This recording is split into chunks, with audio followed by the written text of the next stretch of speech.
Inilunsad ngayong araw ng Angeles City Police Station ng Korean Help Desk para mas paigtingin pa ang seguridad ng mga Korean sa lugar. Yan ang ulat ni J.M. Pineda. Nitong mga nakaraang buwan, ilang mga insidente ng pagpatay o paggawa ng krimen sa mga Korean nationals ang naitala sa Angeles City, Pampanga.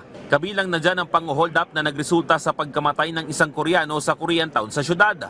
Yan ang ugat kung bakit pinaigting pa ng pamahalaan ang pagbibigay ng seguridad sa mga Korean nationals. Isang Korean Help Desk ang inilunsad ngayong araw sa Angeles City Police Station. Ito ang magiging sumbungan at proteksyon ng mga Koreano para makaiwas sa mga krimen. Sa pag-uusap na ginawa po namin with the ambassador, ang sabi nga nila na we will put more effort and a specialized desk para sa mga kaibigan natin from Korea. Kasi marami na rin sila, no? Almost 1 million yung mga turista from Korea na pupunta dito and about 50,000 mahigit na Koreans who are living here. Mahalaga rin umano na may seguridad ang mga foreigners sa ating bansa, lalo pa at pinapalakas nito ang turismo ng Pilipinas. Bukod dyan, ay napapaangat rin ito ang ating ekonomiya dahil sa mga negosyo na tinatayo sa ating bansa.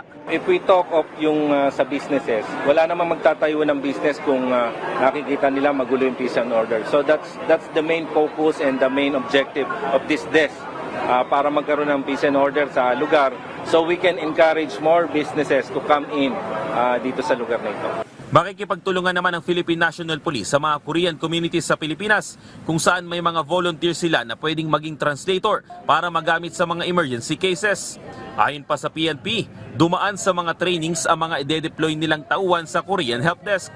May mga trained personnel tayo, graduate ng Korean language. So sila yung ilalagay natin doon sa mga Korean desk. And for those stations na kulang pa, we have a partnership with them that they will be providing translators. Hindi lang sa Pampanga itinayo ang help desk, kundi pati na rin sa Manila at sa Cebu. Tututukan rin ng mga otoridad ang proteksyon ng iba pang mga foreigners na nakatira sa Pilipinas.